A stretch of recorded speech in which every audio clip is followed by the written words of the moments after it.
اعوذ باللہ من الشیطان الرجیم بسم اللہ الرحمن الرحیم۔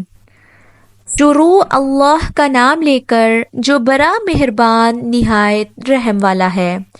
پیارے دوستو، حضرت ادریس علیہ السلام کا صحیح نام اخنوح ہے۔ آپ حضرت نوح علیہ السلام کے والد کے دادا ہیں۔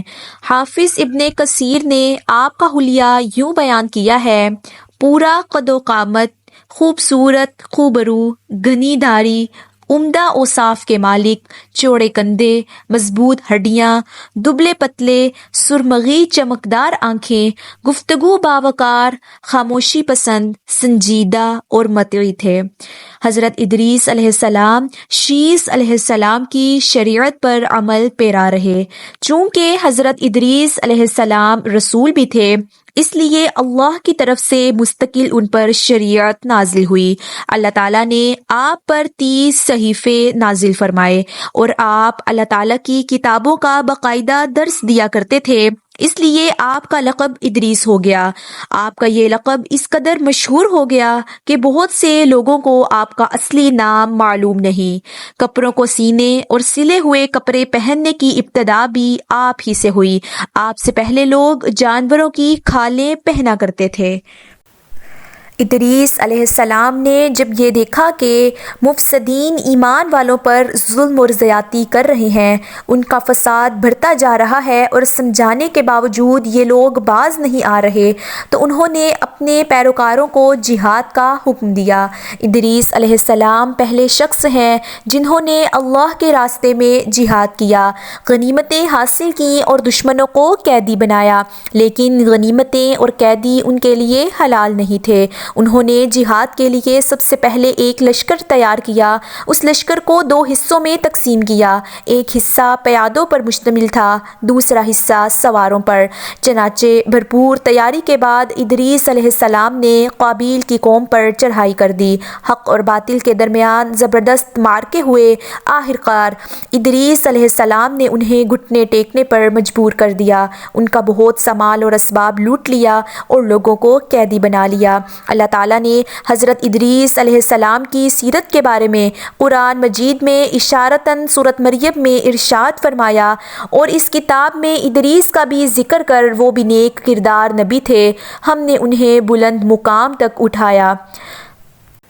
ابن عباس رحمۃ اللہ علیہ نے حضرت کعب رحمۃ اللہ علیہ سے پوچھا، ادریس علیہ السلام کے متعلق اللہ تعالیٰ کی اس آیت وَرَفَعْنَهُ مَكَانًا عَلِيًّا، ہم نے انہیں بلند مقام تک اٹھا لیا، کا کیا مطلب ہے؟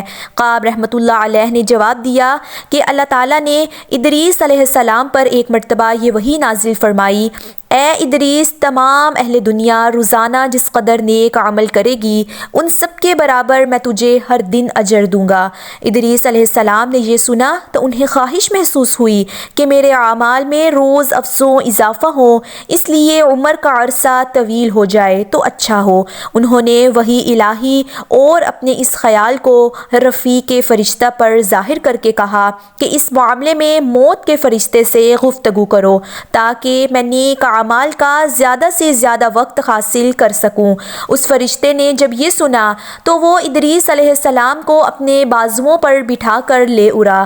جب یہ چوتھے آسمان سے گزر رہے تھے تو موت کا فرشتہ زمین پر آنے کے لیے اتر رہا تھا، وہیں دونوں کی ملاقات ہو گئی۔ دوست فرشتے نے موت کے فرشتے سے ادریس علیہ السلام کے بارے میں گفتگو کی۔ موت کے فرشتے نے دریافت کیا، ادریس علیہ السلام کہاں ہیں؟ اس نے کہا، میری پشت پر۔ موت کا فرشتہ کہنے لگا، مجھے اللہ کی طرف سے یہ حکم ملا ہے کہ چوتھے آسمان پر ادریس علیہ السلام کی روح قبض کروں، اس لیے میں سخت حیرت میں تھا کہ یہ کیسے ممکن ہے۔ ادریس علیہ السلام تو زمین پر ہیں۔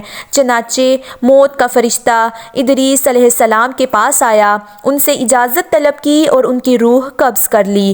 انبیاء کرام کو یہ امتیاز حاصل ہے کہ فرشتہ ان کی اجازت کے بغیر ان کی روح قبض نہیں کر سکتا، اور نبی کریم صلی اللہ علیہ وآلہ وسلم کو یہ امتیاز دیا گیا کہ آپ دنیا میں مزید رہنا پسند کریں گے تو رہ سکتے ہیں، یا پھر رفیق اعلیٰ کی رفاقت کو پسند کر لیں۔ آپ صلی اللہ علیہ وآلہ وسلم نے رفیق اعلیٰ کی رفاقت کو پسند کر لیا۔ اس طرح ادریس علیہ السلام کی روح چوتھے آسمان پر قبض کی گئی، انہیں بھی عیسیٰ علیہ السلام کی طرح آسمان پر اٹھایا گیا۔ فرق صرف یہ ہے کہ عیسیٰ علیہ السلام کی روح قبض نہیں ہوئی۔ یہ واقعہ نقل کر کے کعب رحمۃ اللہ علیہ فرماتے ہیں کہ اللہ تعالیٰ کے ارشاد وَرَفَعْنَاهُ مَكَانًا عَلِيًّا کی تفسیر یہی ہے، لیکن درست بات اللہ کے علاوہ کوئی نہیں جانتا۔ حضرت ادریس علیہ السلام کی وفات کے بعد لوگ فساد میں اور بھر گئے، ان میں شر پھیل گیا، تاہم وہ توحید پرستی پر قائم رہے، بت پرستی کا ان میں کوئی شعور نہیں تھا۔